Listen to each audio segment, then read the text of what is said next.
السلام عليكم ورحمة الله وبركاته، مرحبا فيكم بقناتي، لا تنسون اللايك والاشتراك ويلا نبدأ الفيديو.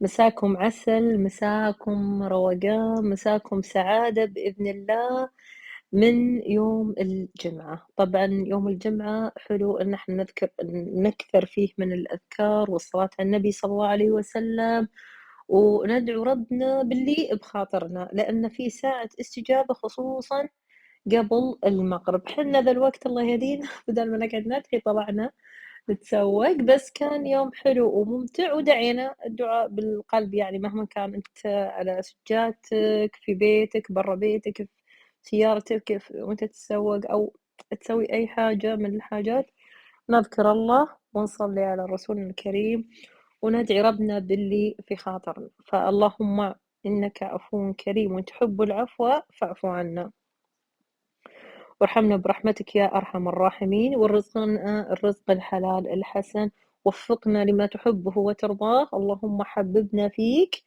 وحبب أحب عبادك إليك، حببهم فينا يا الله يا رب يا كريم، وقرب منا الناس الزينة الطيبة وبعد عنا الناس اللي مو زينة، والله يتقبل منا ومنكم صالح الأعمال. واللهم اغفر لميتنا وميتكم وجميع موتى المسلمين. المهم مع دخول الشتاء وكذا نحتاج شوية تغيير في الملابس، فرحنا هنا سوق القيصرية وجبنا شوية ملابس اللي هو ملابس، على ملابس داخلية، على شوية قطع ملابس شتوية، أو خلينا نقول داخلية اللي هو البيجامات الداخلية. كنت أنا جالسة وأنا أصور لكم في انتظار سيارة، هنا جات السيارة وحطينا أغراضنا ولأن الطلعة كانت عائلية وكذا، كان مع الأهل، كان في حد منهم كذا ماخذ بطانية اللي هو للشتاء. مثل ما تعرفون يعني الشتاء يحتاج شوية تغييرات. هنا رجعنا البيت وقلت أصور لكم المقاضي، وتقريبا كانت مقاضي شهر. أنا حاليا جالسة أقلل مقاضي، لكن هالمرة تقضيت تقريبا شوي أشياء بالجملة كعادتي السابقة، يعني عادة حريم العادة القديمة. هنا أول حاجة بديت لكم فيها اللي هي الكبة الحساوية اللي هي تنعمل بالهريس. قد سويت لكم طريقتها بالقناة، بس حاليا يعني كنا كذا مارين بالصدفة، قالوا الأهل بياخذون فقلت باخذ معهم. هنا أخذت اللي هو الكليجة، طبعا حلوة ولذيذة وجدا جدا، هذا وقتها يعني بالشتاء، يعني وقت الحلويات الثقيلة زي كذا. كنت جايبتها لبنتي الله يهديها، هي طالبتها مني، قالت لي أبغى كليجة، فجبت لها هذه ومدورتها يعني ومتنقيتها نقوة. أخرتها تقول لا مو هذه اللي أنا طلبتها يا ماما. فما أدري أنتوا إيش رأيكم، أرجعها ولا أخليها وأكلها؟ وأنا والله ما ودي أكل حلويات يعني كثير، فالله يكون بالعون. هنا هذا المحل اللي رحناه محل غير اللي أنا أتقضى منهم، غير يعني تقريبا مو أول مرة أدخله، قد دخلته بس هالفرع أول مرة أدخله. أخذت اللي هو من تونتهم، قلت أجرب. 3 حبات كانت تقريبا ب12 ريال، والحليب كذلك عليه عرض، اللي هو 3 حبات تقريبا 10 ريال أو أقل من 10. وهنا عندكم أيضا كمان الزيتون كان طالع بالعرض، اللي هو يسمونه ما أدري إيش يسمونه، المهم إنه كان عليه عرض خطير، فأخذت العلبة مرة كبيرة. طبعا أنا كنت ماخذة زيتون بوريكم وياه بعد شوي، بس أنا أخذته شريته بعدين شفت هذا في محل ثاني ورحت أخذته. هنا الجبن أخذت يعني كمية شوي كبيرة، كثرت يعني أول مرة ترى أخذ هذه الكمية اللي هو كرتونة. ليش؟ عشان قلت عشان إنه نحتاجه يعني في الطبخات في الفطور في كذا، فعشان ما أقعد أروح وأجي. وهنا شكلت خدت اللي هو كيك جاهز، منها يكون يناسب للفسحة المدرسة أو حلا كذا سريع، يعني مثل الليلة نفسها ذي اللي أنا تقضيت فيها حطيت منه، واللي هو الحليب عشان القهوة، أو عشان يعني أي حاجة يعني وصفة تحتاج حليب نقدر ندخله، أو نشربه كذا عادي طبيعي. طبعا خصوصا أكثر شيء يعني نشربه كذا أو نحرص إن يشربونه كذا اللي هو الأطفال. هنا أخذت اللي هو كبدة المجمدة، وعندكم حاجة ثانية بعد اللي هو من المجمد اللي هو اللحمة المفرومة، هذه لقيت عليها مدح. أنا كنت أخذ نوع ثاني صراحة، بس هذا يعني المجمد أوكي مش الطازج. فشفت عليه مدح ورحت خدته. فهنا لما فصلت الفيديو دخلتهم اللي هو بالفريز، قلت عشان ما يطولون برا، لأن لما تقضينا صراحة وعلى بال ما جينا البيت وكذا يمكن تود مرت ساعة أو أكثر من الساعة تقريبا. قلت بس أصور وأدخلهم الفريز، فدخلتهم الفريز على طول. هنا شوية تقاطيع من ضمنها اللي هو الأندومي، هذا اختيار بنتي، قالت لي أبغى أجربه يا ماما، فقلت لها خلاص عليش بالعافية. هنا أخذت اللي هو بعد كاتشب، كان جدا جدا رخيص، تخيلوا ب4 ريال ونص بس علبة الكاتشب. قلت باخذ أجربه بما أن أنا عندي الثلاجة ذا اليومين شوي خربانة، يعني ما ودي أشتري أشياء غالية صراحة وأحط فيها وآخرت تنخرب. فأخذته قلت نجرب نذوق الطعم، وحتى هذا تقريبا 4 ريال ونص اللي هو دبس الرمان، فأخذته. صراحة ذا المحل خطير بالشوية الأسعار. وعندكم اللبنة والزبادي اللي هو أشياء طازجة أكيد، واللي هو الجبنة الموزاريلا عشان البيتزا ما بيتزا، أو لو بنسوي سندوتشات. هنا المكرونة أخذت حبة واحدة والله حسيت كأني بخيلة، لكن إيش أنا عندي أساسا، بس اشتهيت هذا الشكل. واللي هو شعرية ليش أخذت واحدة؟ لأن ما في أحد ياكلها بالبيت إلا أنا. وأنا إذا جيت أسوي لي تقريبا الكيس أقسمه على 3 مرات أو كذا يعني، فيكفيني لمدة شهر، كيس واحد يكفيني. فقلت ما له داعي أجيب أكثر. هنا وريتكم اللي هو الزيتون، كنت ماخذته اللي هو حق البيتزا، بس أنا أخذته بعدين دخلنا محل ثاني وأخذت الزيتون الثاني اللي هو العلبة الكبيرة. قلت معلش عادي تتم، لأن التاريخ الصلاحية مطول. هنا لقطنا شوية حلويات خرابيط اللي هو الكندر. طبعا إذا صار أحد من العيال معي لازم نلقط شوية خرابيط، اللي هو حب الكندر. عندكم اللوتس، قلت عشان أسوي لهم حالة فيه.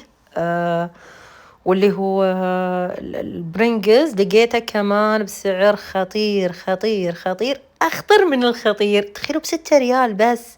الأماكن الثانية في يعني حجم يكون ب11 ريال وحجم ب9 ريال، سواء البقالات أو محلات الأكل. هذا سعره 9 إلى 11 ريال. أنتم متخيلين أنا شريته ب6 ريال، ونفس العلبة مكتوب عليه البرنجز، يعني كالمعتاد اللي ناخذه يعني.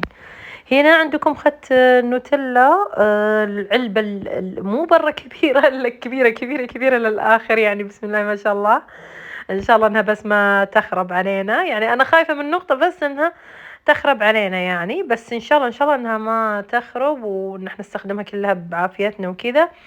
هنا حاولت إني أرتب الأغراض أصفها، منها إنه يعني كمنظر حلو، ومنها إنه عشان أصورها لكم كخلفية المقطع. هنا اللي هو النوتيلا، إن شاء الله بإذن الله مثل ما قلت لكم أسوي فيها وصفات حلوة وجميلة، وإن شاء الله إن احنا نستخدمها، ويعني ما نخليها تخرب أو ينتهي تاريخها أو كذا.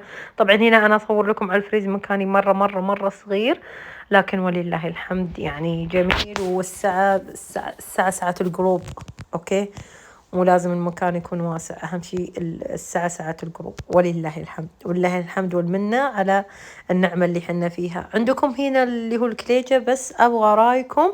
إيش رأيكم؟ أرجع المحل وأخذ حاجة ناقصة في البيت، أو أخذ فلوسي وأجي، ولا أخلي والله يكون بالعون؟ هو أكيد صلاحيته يعني مدة كم شهر قدام، أخذ بين فترة وفترة أكل قطعة أو كذا يعني. أنا ما حد يجيني، المشكلة لو حد يجيني أقول أخلي للضيوف، بس مكاني مرة صغير ما يمديني أستقبل هنا أحد. هنا فإيش رأيكم، أرجع ولا أخليه؟ هنا وريتكم جيت أسوي قهوة، فقلت أوريكم الأكواب اللي أنا شريتها، كان مع الأغراض اللي وريتكم بترتيب التسريحة. كنت شاري اللي هو منظفات جسم، وشريت اللي هو شوية مواعين، وشريت اللي هو الأكواب هذه عشان قهوة ما قهوة. أنا إذا جيت أطلع أحيانا أكون ما تقهويت، فأضطرني أسوي لي كوب كذا ورقي. هنا بسوي اللي هو لاتيه حلو جميل وبسيط، لكن كان نقصني إيش اللي هو الثلج، فتوهقت صراحة، فسويته بالموجود. شو نسوي يعني، كان الحليب شوية بارد، فصلى الله وبارك. المهم هنا حطيت 4 ملاعق من قهوة سريعة التحضير. أنا عندي باجة أي نوع قهوة يعني جدا مناسب. المفروض هنا اللي يحب يشرب القهوة بالسكر، يحط السكر واللي هو يسمونها سبانيش لاتيه. هنا سبانيش لاتيه يضيفون عليها اللي هو السكر. إذا لاتيه بروحه بدون سكر، فأنا بما أني أحاول شوي إني أخفف سعرات فسويته كذا بدون سكر عشان أصب على كوبي. هنا هذا أول واحد كوبي قاعدة أشر لكم، واثنين ذولي حق العيال، وواحد من العيال ما بغى يعني قهوة، فشرب القهوة أو خلينا نقول شرب الحليب بدون قهوة. أوكي، فهنا الكاسات هذه حطيت على ملعقة من السكر، جبته شوي تذكرت وحطيت لهم عشان ما يقولوا لي ماسخ. فحطيت على ملعقة سكر في الكوب، ثم نص الكوب تقريبا حليب، ثم اللي هو القهوة اللي مذوبة بموية حارة بس. هنا هذا إذا بدون سكر نسميه اللي هو لاتيه، إذا بالسكر يكون سبانيش لاتيه.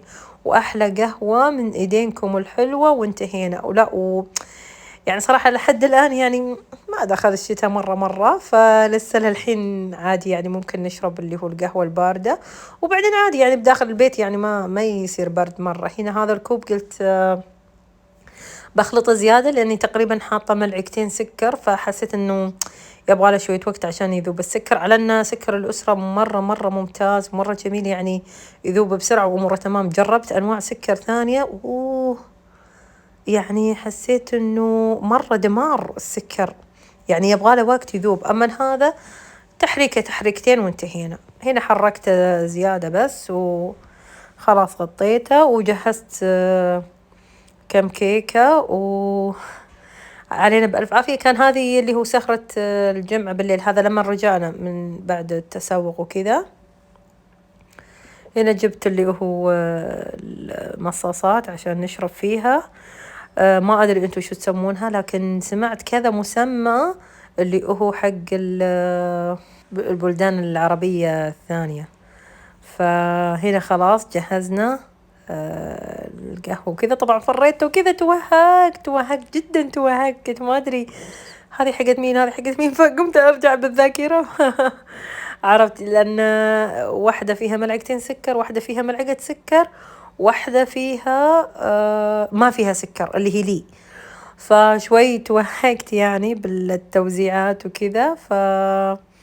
الله يكون بالعون. هنا مع سهرتي الحلوة الجميلة اللطيفة جلست طبعا لوحدي، عطيت العيال نصيبهم من القهوة والكيك والبرنجز كمان، يعني عطيتهم اللي هو البرنجز، حطيت لهم كذا نفسي يعني قهوة وكيك وبرنجز. طبعا بما أن يوم الجمعة كان مفتوح بالنسبة لي بالدايت، فآكل اللي أبيه وسع صدري أفلها. حطيت لي فيلم أتابعه ووسع صدري على الآخر، خليته من جد مفتوح، خليته يوم راحة. لا تنسون اللايك والاشتراك، وسلام.